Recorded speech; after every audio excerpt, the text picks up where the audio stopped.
AP రాజధానిగా అమరావతికి చట్టబద్ధత కల్పిస్తూ పార్లమెంట్ లో చట్ట సవరణ చేయబోతున్నారన్న అంశం ఇప్పుడు మళ్ళీ తెరపైకి వచ్చింది. అయితే ఇంట్రెస్టింగ్ గా తెలుగుదేశం పార్టీ వైఖరి ఇప్పుడు చర్చనీయాంశం అవుతోంది. అసెంబ్లీలో తీర్మానం చేసి పంపించేందుకు రాష్ట్ర ప్రభుత్వం సిద్ధమైంది. ప్రత్యేకంగా ఒకరోజు అసెంబ్లీని 28వ తేదీన సమావేశపరుస్తున్నారు. ఇలా అసెంబ్లీలో తీర్మానం చేయండి, భవిష్యత్తులో ఇబ్బందులు రాకుండా చాలా స్ట్రాంగ్ గా ఉంటుంది అని పిఎంఓ నుంచే మాకు సమాచారం వచ్చింది. అందుకే ఆగమేఘాల మీద అసెంబ్లీ సమావేశాన్ని ఏర్పాటు చేసి తీర్మానం చేయబోతున్నట్లు తెలుగుదేశం పార్టీ నాయకులు రాష్ట్ర ప్రభుత్వ పెద్దలు చెబుతున్నారు. అయితే ఇక్కడ విచిత్రమైన అంశం ఏంటంటే శాసన మండలిలో మాత్రం తీర్మానం చేయడం లేదు. శాసన మండలిలో తీర్మానం చేయాల్సిన అవసరం లేదు అని మంత్రులు మాట్లాడుతూ ఉన్నారు. అసెంబ్లీలో తీర్మానం చేసి శాసన మండలిని పక్కన పెట్టడం ఏంటి? గతంలో జగన్మోహన్ రెడ్డి 3 రాజధానుల కాన్సెప్ట్ తెచ్చినప్పుడు ఆ కాన్సెప్ట్ ను అడ్డుకోవడానికి శాసన మండలిని ప్రధానంగా తెలుగుదేశం పార్టీ వాడుకుంది. ఆ రోజు శాసన మండలి చాలా విలువైనదిగా మాట్లాడారు. ఈ రోజు మాత్రం నిజంగానే కేంద్ర ప్రభుత్వం అసెంబ్లీలో తీర్మానం చేసి పంపించండి అని చెప్పి ఉంటే శాసనసభతో పాటు శాసన మండలిలో కూడా తీర్మానం చేయాలి. ఎందుకంటే శాసన వ్యవస్థ పరిధిలో అసెంబ్లీతో పాటు శాసన మండలి కూడా వస్తుంది. పైగా అసెంబ్లీ కంటే అసెంబ్లీలో ఎమ్మెల్యేలు డైరెక్ట్ గా ప్రజల ద్వారా ఎన్నికైనప్పటికీ కూడా శాసన మండలి అనేది ఇంకా చాలా ఉన్నతమైనది, పెద్దల సభ. అలాంటి సభను ఎందుకు పక్కన పెడుతూ ఉన్నారు? ఒకవేళ నిజంగానే శాసనసభలో తీర్మానం చేసి పంపించండి అని కేంద్ర ప్రభుత్వం చెప్పి ఉంటే, అలా చెప్పి ఉండదు. మీరు మొత్తం శాసన మండలితో పాటు అసెంబ్లీలో కూడా తీర్మానం చేసి పంపించండి అనేది చెప్తుంది. అలా కాకుండా కేవలం అసెంబ్లీలో మాత్రమే తీర్మానం చేసి పంపించండి అని కేంద్ర ప్రభుత్వం చెప్పి ఉండదు. కానీ దాన్ని తమకు అనుకూలంగా అన్వయించుకొని శాసన మండలిలో తీర్మానం చేయాల్సిన అవసరం లేదు అని ఎందుకు చెప్తున్నారు? అంటే శాసన మండలిలో వైఎస్ఆర్ కాంగ్రెస్ పార్టీ బలం ఇప్పటికీ ఉంది కాబట్టి అక్కడ తీర్మానం పెడితే శాసన మండలిలో అమరావతి గురించి అనేక అంశాలని వైసీపీ నేతలు ఎత్తి చూపుతారు.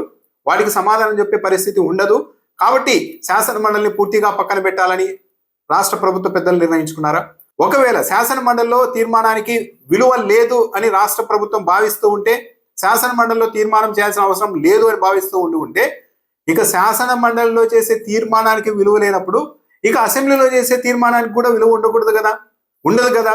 ఒకవేళ నిజంగానే చాలా స్ట్రాంగ్ గా ఉండాలి, ఈ వ్యవహారం అంతా పద్ధతిగా ఉండాలి అని శాసనసభలో తీర్మానం చేసి పంపించండి అని కేంద్ర ప్రభుత్వం చెప్పి ఉంటే శాసన మండలిలో కూడా చేసినప్పుడు మాత్రమే అలాంటి నిబద్ధత చాలా గట్టిగా ప్రయత్నం చేసినట్టు అవుతుంది. అలా కాకుండా అసెంబ్లీలో మాత్రమే తీర్మానం చేయడం ద్వారా రాష్ట్రంలోనే అమరావతి మీద ఏకాభిప్రాయం లేదు, భిన్నాభిప్రాయాలు ఉన్నాయి, శాసన మండలికి వెళ్తే ఈ వ్యవహారం బెడిసి కొడుతుంది అన్న ఒక సంకేతాన్ని స్వయంగా రాష్ట్ర ప్రభుత్వమే పంపుతోంది. ఇక్కడంతా మేము యూనిటీగా లేము అని. అసలు అమరావతిని రాజధానిగా వ్యతిరేకిస్తూ ఉన్నామని జగన్మోహన్ రెడ్డి గారి నుంచి వైసీపీ నాయకుల వరకు ఏ ఒక్కరు కూడా చెప్పింది లేదు. వైఎస్ఆర్సీపీ హయాంలో కేవలం 3 రాజధానుల కాన్సెప్ట్ తెరపైకి తెచ్చారు. అమరావతి కూడా రాజధానిగా ఉంటుంది, శాసన రాజధానిగా ఉంటుంది అని చెప్పారు. ఎవరు కూడా అమరావతిని రాజధానిగా వ్యతిరేకించినప్పుడు ప్రత్యేకంగా అమరావతికి చట్టబద్ధత కోసం ఎందుకు ఈ స్థాయిలో హడావిడి చేస్తూ ఉన్నారు, ఇంత హంగామా చేస్తూ ఉన్నారు? అంటే అమరావతికి ఇది చూసారా మేము ఒక చట్టబద్ధత కల్పించాం అని చెప్పి ఇప్పటికీ కూడా దాదాపు 7 ఏళ్ళు అవుతున్నప్పటికీ భూములు ఇచ్చి ఇప్పటికీ కూడా రిటర్నబుల్ ఫ్లాట్లు ఇవ్వక తీవ్ర అసంతృప్తితో ఉన్న రైతుల్ని సముదాయించేందుకు ఇదిగో మేము చట్టబద్ధత తెచ్చామని చెప్పి మరింత కాలయాపన చేయడానికి, వాళ్ళని నమ్మించడానికి మరో ఎత్తు వేశారా? లేకుంటే అమరావతిలో భూముల ధరలు ఏమాత్రం పెరగడం లేదు, సగాం ధరకు కూడా కొనేవాళ్ళు లేరు అన్న ఒక ప్రచారం నేపథ్యంలో అక్కడ రియల్ ఎస్టేట్ భూములు పెంచడానికి ఏమన్నా ఇదిగో ఈ చట్టబద్ధత వచ్చింది కాబట్టి ఇంకా ధైర్యంగా అందరూ వచ్చేసి ఇక్కడ పెట్టుబడులు పెట్టండి అని చెప్పడానికి ఏమన్నా రాష్ట్ర ప్రభుత్వ పెద్దలు ఈ వ్యవహారాన్ని వాడుకుంటూ ఉన్నారా అన్న ఒక చర్చ కూడా నడుస్తోంది. ఈ రాష్ట్రంలో మిగిలిన ప్రాంతాలు ఏవి నివాస యోగ్యం కానట్టు చంద్రబాబు నాయుడు గారే స్వయంగా అమరావతిలో నివాసం ఉంటే 20 ఏళ్ళ మీ ఆయుష్ పెరుగుతుందని చెప్పారు. ఒక రాష్ట్ర ముఖ్యమంత్రి ఒక రియల్ ఎస్టేట్ కంపెనీ ప్రచారకర్తలాగా మాట్లాడేశారు. అంటే మిగిలిన ప్రాంతంలో జీవించే వాళ్ళంతా 20 ఏళ్ళు ముందే చనిపోతారు అన్నట్టుగా చంద్రబాబు నాయుడు గారు ఎందుకు మాట్లాడారు? అంటే ఇలా ప్రచారం చేయడం ద్వారా అక్కడ ఒక భూమి తీసుకురావడానికి కృత్రిమంగా చంద్రబాబు నాయుడు గారు ప్రయత్నిస్తున్నారు అన్న అభిప్రాయం కూడా ఈ వ్యాఖ్యలతో కలుగుతోంది. దాంతో పాటు ఇలా చట్టబద్ధత తెచ్చామని చూపించి ఇంకా లక్షల ఎకరాల భూముల్ని రైతుల నుంచి మిగిలిన ప్రాంతాల నుంచి తీసుకోవడానికి చంద్రబాబు నాయుడు గారు ప్లాన్ చేశారా? ఇలా చట్టబద్ధత ఉంది అని చెప్తే అలా భూములు తీసేసుకోవడం చాలా ఈజీ అవుతుందన్న ఆలోచన చేస్తూ ఉన్నారా? ఇప్పటికే 53,000 ఎకరాలు తొలి విడతలోనే తీసుకున్నారు. మళ్ళీ విడతలో దాదాపు 20,000 ఎకరాలు సేకరించేందుకు సిద్ధమయ్యారు. చాలా మంది ముందుకు రావడం లేదు. ఎందుకంటే తొలి విడతలో భూములు ఇచ్చిన రైతుల అనుభవాలు, వాళ్ళకు మిగిలిన చేదు జ్ఞాపకాల నేపథ్యంలో కొత్తగా రైతులు ముందుకు రావలేదు. కాబట్టి ఈ చట్టబద్ధత అనే అంశాన్ని చూపించి కొత్తగా రైతుల్ని ఆకర్షించేందుకు చంద్రబాబు నాయుడు గారు ప్రయత్నిస్తూ ఉన్నారా? కొద్ది రోజుల క్రితం ఈనాడు పత్రికలో రాశారు, ఇది 50,000 కాదు, 1,00,000 కాదు, ఏకంగా 2,75,000 ఎకరాల పరిధిలో అమరావతికి ల్యాండ్ పూలింగ్ చేసే ఆలోచనలు ఉన్నాయని రాశారు. అంటే ఈ స్థాయిలో ల్యాండ్ పూలింగ్ చేయాలన్న ఉద్దేశంతోనే ఈ చట్టబద్ధత అనే అంశాన్ని అంతా ఒక అవకాశంగా రాష్ట్ర ప్రభుత్వ పెద్దలు వాడుకుంటున్నారా అన్న అనుమానాలు కూడా కలుగుతున్నాయి.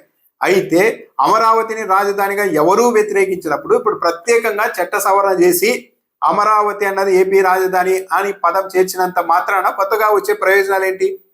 కేవలం అలా అమరావతి రాజధాని అని మాత్రమే చట్ట సవరణ చేసి చేర్చగలుగుతారే కానీ అమరావతిలోనే అన్నీ ఉండాలి, అమరావతిలో ఏ ప్రభుత్వం వచ్చినా సరే ప్రతి ఏటా ఇలా లక్షల కోట్లు వేల కోట్లు ఖర్చు చేయాలి అక్కడ నిర్మాణాలకి అని ఏం చెప్పలేదు కదా చట్టంలో. మరి కొత్తగా వచ్చే ప్రయోజనం ఏంటి?